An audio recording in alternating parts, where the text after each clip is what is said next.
Okay, so in this video we are going to solve this problem. The problem states triathlete Dan runs along a 2-mile stretch of river and then swims back along the same route.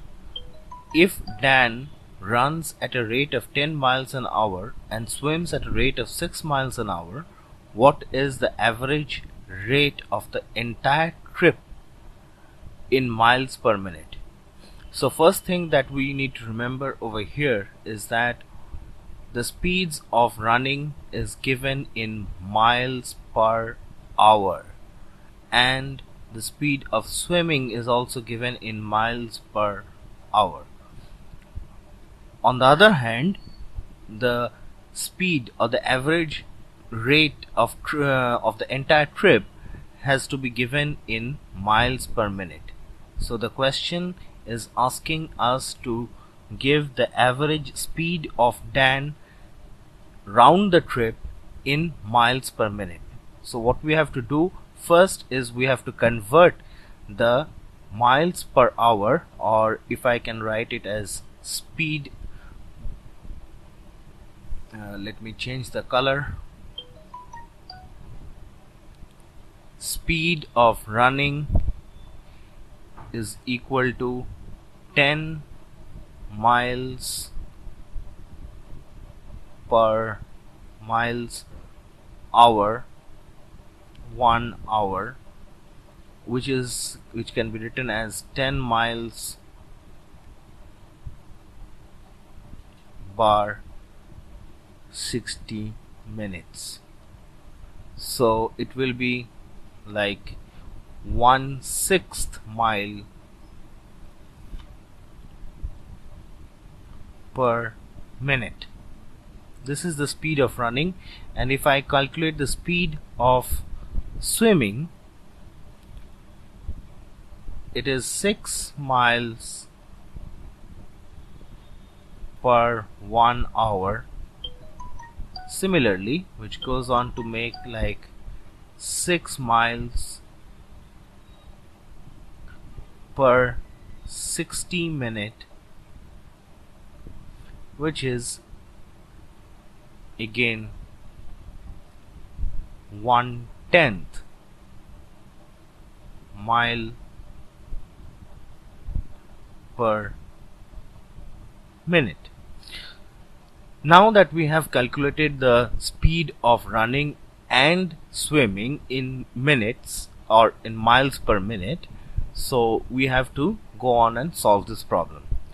So first of all, we have to clear this board a little bit, and we have to keep this 2 intact and clear the board.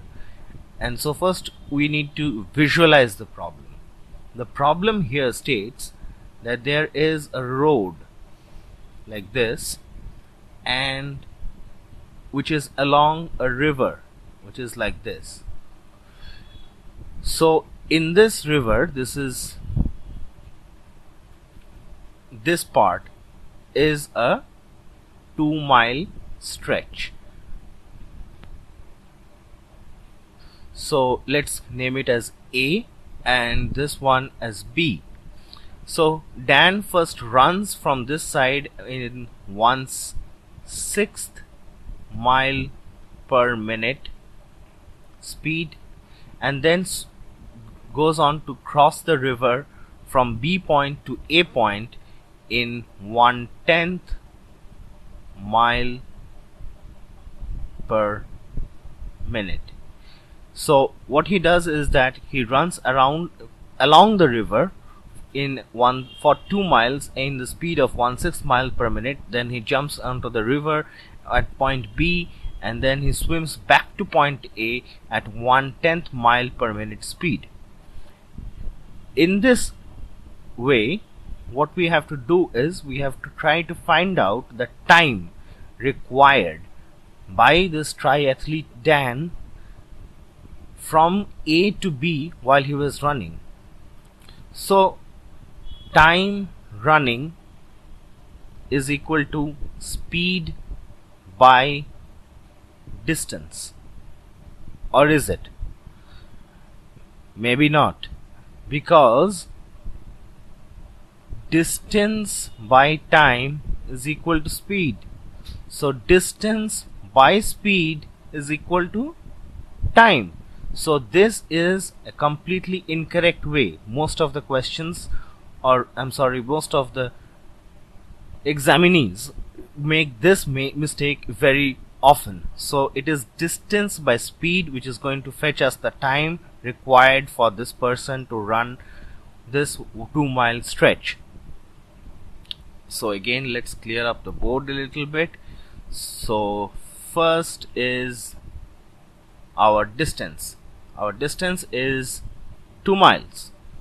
So time for running is equal to 2 mile by 1/6 minutes. This is what we have calculated that the speed in 1/6 mile per minute. So the time for running is 2 by 1/6, and that is coming to 12 minutes.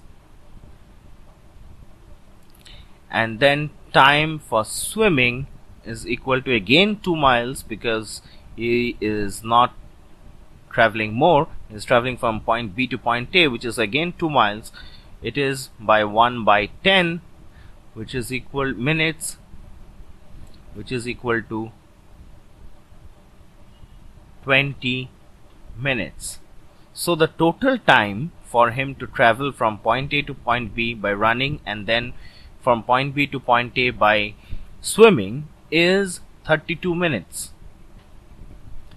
In this 32 minutes, this Dan has traveled 4 miles, 2 miles by running and 2 miles by swimming. So distance running is equal to 2 miles, and distance swimming is equal to 2 miles. So it is equal to 4 miles. So in effect, what we are trying to find out is what is the speed of 4 miles by 32 minutes in miles per minute. 4 miles. So it is giving us 1/8 miles per